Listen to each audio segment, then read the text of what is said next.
Hello there, my very good friends. On today's wrestling news, AEW has signed Taya Valkyrie. A backstage update on Vince McMahon's laid-back approach to his return to Raw. We have an update on non-compete clauses in AEW. And the latest inductee into the 2023 Hall of Fame has been announced. I'm Adam Wilborn. And I'm Fat Joe. Joe cracked the dawn. Irv got it. This is the news. What are Fat Joe's up to these days? Buying shoes. I hope releasing new music because... Yeah. Joe cracked the dawn. There you go. Jealous ones still envy. What's love got to do with it? They are. Right, Taya Valkyrie. Maybe she likes Fat Joe. What do you reckon? Yeah. I doubt anyone dislikes Fat Joe. Yeah, shouts to Fat Joe. Why the hell are we talking about Fat Joe? Who are we talking about tomorrow? Like Big Pun? Rest in peace. Ja Rule. Yeah. Not Firefest, not his fault. That's what I gotta say. No, innocent. Our audio listeners are going to be like, what the hell? What is going on? You're going to miss the context. Keep in mind, audio listeners, we currently have an alligator riding a quad bike. That was at Firefest, interestingly enough. Working security. He was running the show. That's why the sandwich was so bad. Right, let's talk about Taya Valkyrie. Oh, yeah. She's in the AEW now. So last night they did the mystery Canadian wrestler gimmick with Jade Cargill, the mystery opponent thing, TBS title. Turned out, like, Taya was the heavy favourite, right? Because she declared herself a free agent and she'd cancelled the tour of Australia and she'd said, I'm not going to be there, I'm going to be at home. Biggest clue. So everyone was like, okay, you're going to be on Dynamite then, which is like the typical wrestler thing. It's pretty fun. As Sid said, the moment everyone knew Edge was going to be in the Rumble Boys when he said, no, I'm not. Yeah, I'm not going to be there, what are you talking about? It turned out to be Nicole Matthews, Shimmer indie legend Nicole Matthews, returning to American wrestling for the first time since 2018 after years of visa shenanigans to lose in about half a minute. Poor Nicole. You called it, I think, the other day as well. Yeah, I put her name in the conversation. As far as this channel goes, I obviously wasn't the first person to potentially mention it. No. But... yeah, I've lost my train of thought here. So yes, Jade beat Nicole Matthews in about the same length of time it takes me to eat a sandwich, which is not quick. I'm a hungry Mother Hubbard. And then out came Taya afterwards. So Jade did a promo where she was like, is this the best you got, Canada? She got in Renee Paquette's face, which was rude.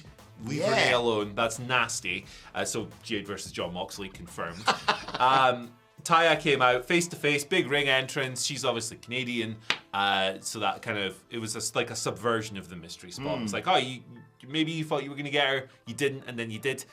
Tony Khan has given her the, I should say, she gave Jaded to bloody Layla Gray as well. Sending a message, Taya Valkyrie. So it looks like we're getting that TBS title match. She wrestled on Rampage tapings last night against Ava Lawless, I believe. I think she's gonna win. Yeah, I think she's gonna beat. I think she's gonna beat that poor person. And Tony Khan's done the tweet, the welcome to the team. Taya is all elite. The graphics there, so that pretty much means she's signed. Fightful Select reported it around about the same time Tony Khan tweeted, stating that Taya had either signed a long-term deal or intended to do so. She had told other promotions that she'd been working with that this was her plan as far back as February. So there you go. Slot down. She's there. Yes. Good stuff, good get, nice stare down, and I like the fact that, I think it was, surprise opponent, we all went, well, whoever it is going to be a good surprise, but they ain't going to take the title off her. The fact that she wasn't the initial person means they can build up, and you think, oh, maybe she's got a shot. That Jaded looked good. I like Taya Valkyrie. I didn't think they used her enough of her in WWE as, what was it, Frankie Monet? Frankie Monet. So I thought the gimmick was Mercedes really fun. Monet, Frankie Monet, and a painter gimmick. Andy Murray. 3 Monets. Yeah, I'm gonna join that. Oh yeah, sorry, I spoke over you. Good joke there. I'm sorry. My bad. Was Monet the guy who painted with little dots? Was he the dot guy? That was Jackson Pollock, wasn't it? No, he's a splatter guy. I don't know. There's a splatter guy and there's a dot guy. Weird Picasso guy and there's the ear guy. Yeah, Mona Lisa. That's the one, isn't it? Oh yeah, who's the ear guy? Van Gogh. Fango. Van Gogh. Fango. Van Gogh. Vincent Van Gogh. Van Gogh, the vampire painter. We are all over the place today. Congratulations to Taya Valkyrie, and a good get for AEW, in my opinion. Yeah, I think she'll be a lot of fun. I really liked Frankie Monet in WWE. I thought that was a really fun gimmick, and it just didn't get a chance. And she's obviously done good work elsewhere. So good question about Jade Cargill losing the TBS title. Yes, that's her title. I get confused in AEW. A little bit later on with the Twitter questions. But anyway, let's talk more about Vince McMahon. Huh. But there is a... Every day! Yeah. This one is countering some of the reports we've heard from Dave Meltzer recently. It's from Justin Barrasso on Sports Illustrated. Their sources saying that Vince McMahon purposely stayed out of the way upon returning to Raw last week. Obviously his presence was notable, as probably was his moustache, but he was apparently... not getting involved in anything. He was sat right there at gorilla position, but he didn't get involved when people spoke to Triple H for advice and what have you, and he just spent most of the evening on his phone, my sources say, trying to beat level 112 in Candy Crush. He's still on Candy Crush. Yeah. He's more of an Angry Birds guy, I hear, actually. I don't really play any games on my phone anymore. Me neither. Vampire Survivors, that's the exception. Oh my god, it's the most addictive game of all time. Literally all you do is walk around. And it's really hard to explain the appeal of this game. Download it, it's free, it's great. Vampire Survivors. Vince McMahon, speaking of vampires, speaking of Nosferatu bastards. So you got the two reports now, right? So you got obviously, the Meltzer one from the weekend where he'd been told that there was more to it than him just showing up and saying, hi, John Cena. Oh, yeah, he was meant to be there to see John Cena. I forgot about that. Yeah. And now you've got sources clearly moving in here via Justin Barrasso of SI and saying, no, he tried to stay out of the way, he was laid back, he was on his phone, even though he was sitting between Triple H and Bruce Pritchard at Gorilla. So you've got those two things there now.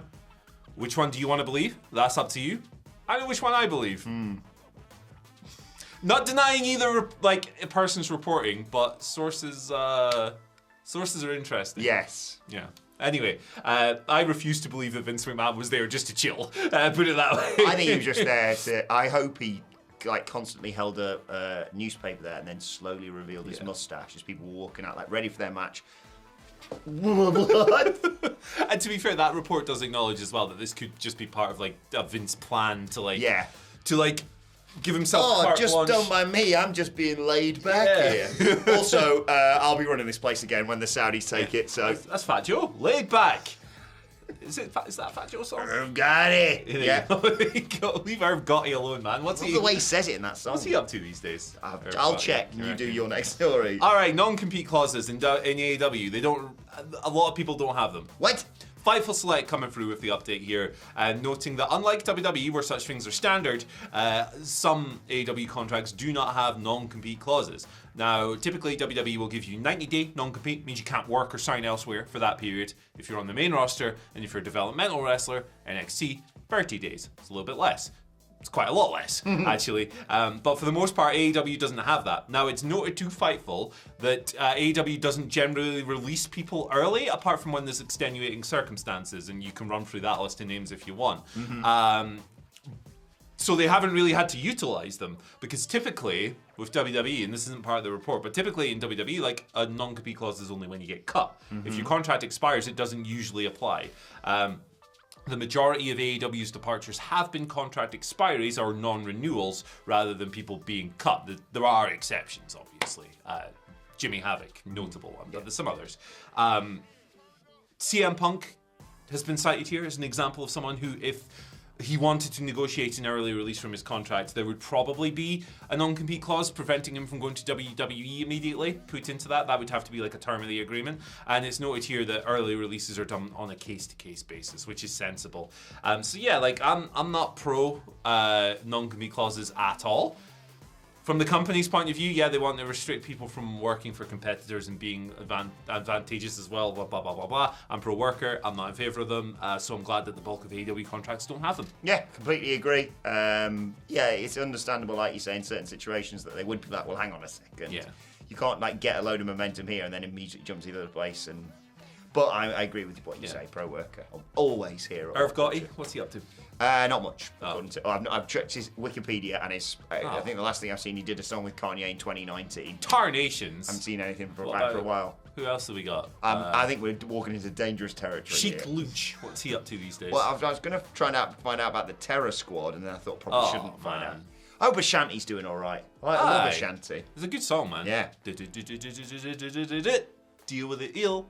Deal with the eel. Where's the eel? Here he is. Hey, blah, blah. Ow. Il got let's talk about the next inductee into the Hall of Fame, as has been heavily rumoured. It will be the Great Muta, which was announced on WWE's The Bump by Ric Flair. It is generally assumed as well that Flair is obviously going to be the guy to induct Muta. Well, he is his son-in-law, so. Yes, indeed. The Great Muta is Ric Flair's son-in-law. It's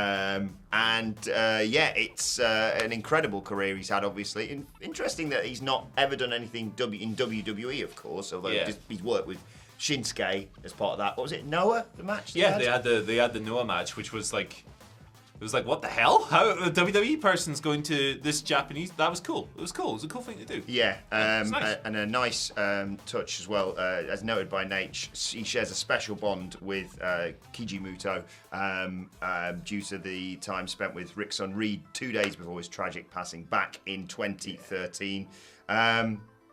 It's a great choice, a great addition. It's one of those things where, is the Hall of Fame such a badge of honour, considering some of the names that are in there, but in terms of recognising a generational talent, well-deserved, Andy. Yeah, I think it's in the eye of the beholder, isn't it? And I think if you're a wrestler, you're probably like, hey, this is sick. Like, this is awesome. Yeah. I'm being acknowledged. I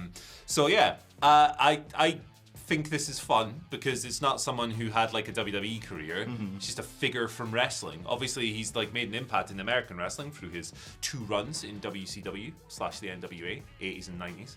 One of them was a bit better. What a retirement run he had as well. Yeah, oh my god. It's the most pro wrestling ass retirement of all time.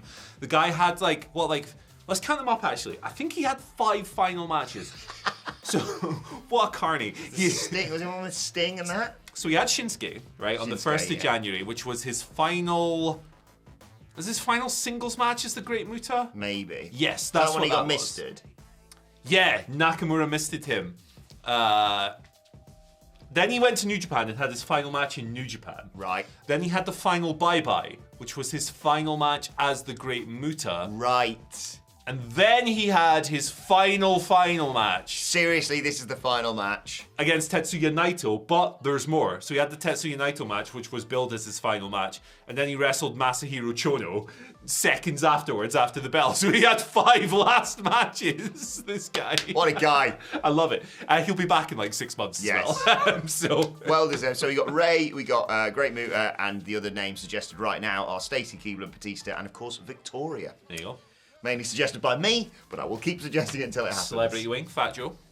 Get him in. Get him in. Get him to do a match first. You ever heard the song The Crack House by Fat Joe? No. It's actually a bit of a banger. We are spinning that in the office this afternoon. It's like, I think it was on a Grand Theft Auto. Oh, maybe I have heard it. Hip hop's kind of fallen away from my taste a little bit in recent years. Mm-hmm. It's a bit of a banger. Yeah. Anyway.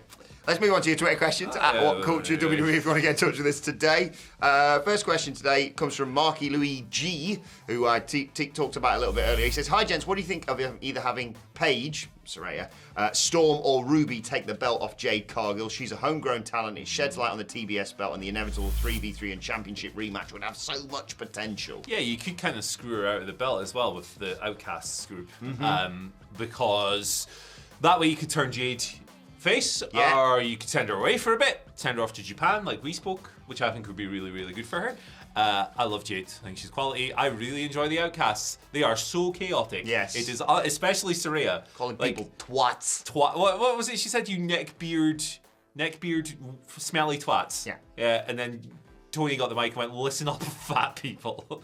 But it's so stupid and rubbish and great. Also, really. One of my favourite gimmicks is a group of heels doing something, going like, ha, yeah, and then realising, oh no, we've messed up here. Because I love the idea of Jade Cargill going, yeah, I'm going to join Jamie Hayter and Britt Baker now. And they're like, oh, why did we do that? So we're going to bring in the Bellas. Yeah. We've created a real carnage situation here. But yeah, I'm in favour of it. I think it'd be fun, it'd be cool, it'd be good heat. You could turn Jade, you could send her away for a bit, you could come back, do the feud, you could do some trio stuff, you could do the Outcasts blood and guts with Jade on the babyface. So all kinds of fun stuff, man. Jaded off the top of the cell.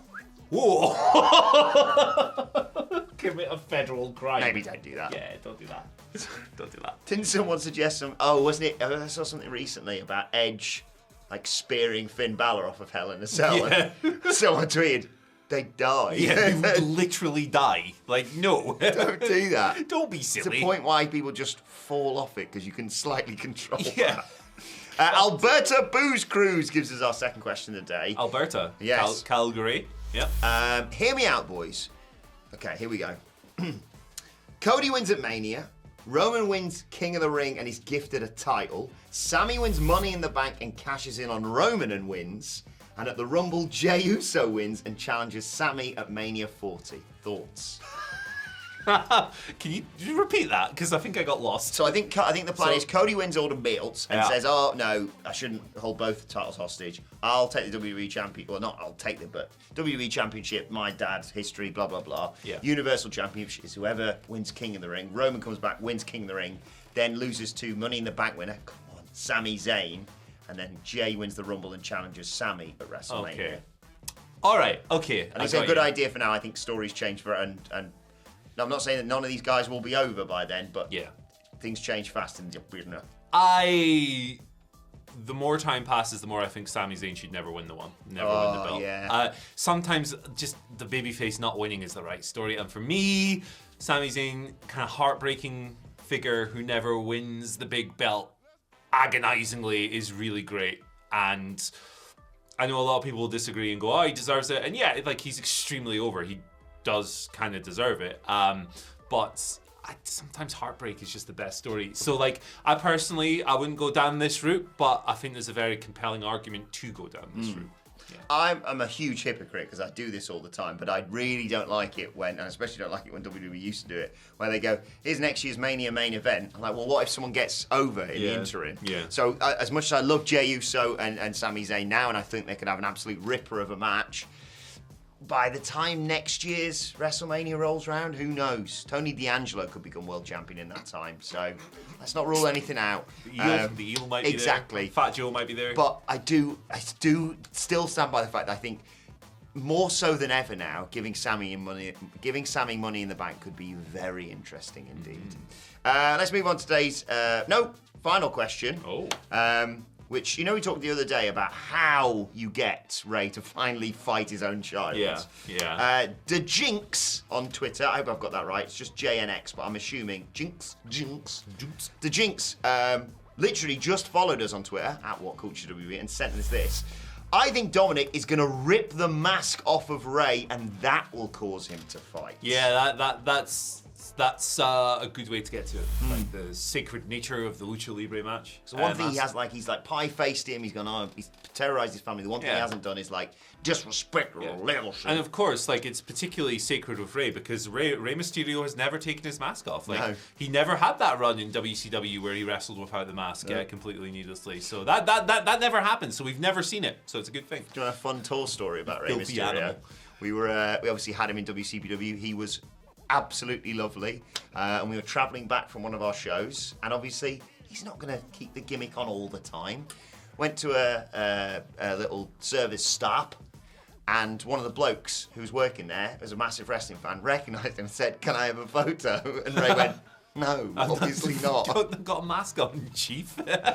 He's like, "I can go and get the mask and get a photo." He's just a lovely bloke. It was like those... fully within his rights to be an arsehole. Yeah. But he wasn't. He was so nice. It's like those guys in that airport the other week and they were like, "Hey, I've got 70 things. Can you sign them?" Why won't you sign it? Because it's 6 a.m. and you're going to flog it on eBay. You're going to sell it on eBay.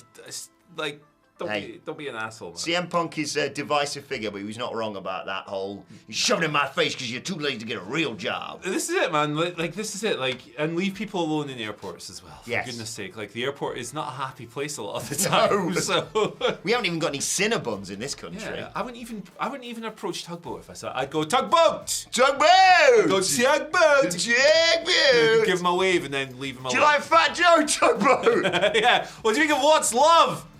All right. Tuggy, where you going? Terror Squad TS. Are you off for it? No. Right, let's move on to today's and finally. No surprises here, Andy. Want to give a massive shout out to the brilliant Travis at AEW_1. Go and check him out on Twitter because at last night's Dynamite, he had front row seats and boy, did he make the most of them. He had a sign that says, "Michael Hamlet go, brew." And it just, you can see it as the Jeff Jarrett Orange Cassidy match is going on, and as you get that epic face-off between the two Canadians, Kenny Omega and Chris Jericho. Big old picture of Michael Sidgwick's face. So thank you so much for that, Travis. And also go and check out his Twitter at AEW_1 for his amazing, I'm not sure if you saw this, Jade Cargill money, the big sign. She posed in front of it. It looks awesome. Well done, Travis. Look at the he's got a video of like a truck just like falling off the road, like this gigantic thing as well. Shouts to Travis. What a guy, man. Tremendous. Love that. Thank you that. very much. Right, let us know your thoughts on everything, most specifically Fat Joe in the comments. Don't forget to like, share, subscribe to What Culture Wrestling wherever you get your podcasts from. For Daily Wrestling Podcast. Fat Joe, man. Me and the Dadley sitting down to review AEW Dynamite a little bit later on today. Thoughts, Twitter questions, wacky stuff, of course. It's Friday tomorrow after all. At What Culture WWE. Trying to look up Fat Joe on my Spotify. There's no internet in this room. Yeah. Quality. You can follow Andy Murray at... Oh, here he is. You can follow me at Fat Joe. There he goes. All the way up. I've never heard that one. Make It Rain's a good song. Yeah. There you go.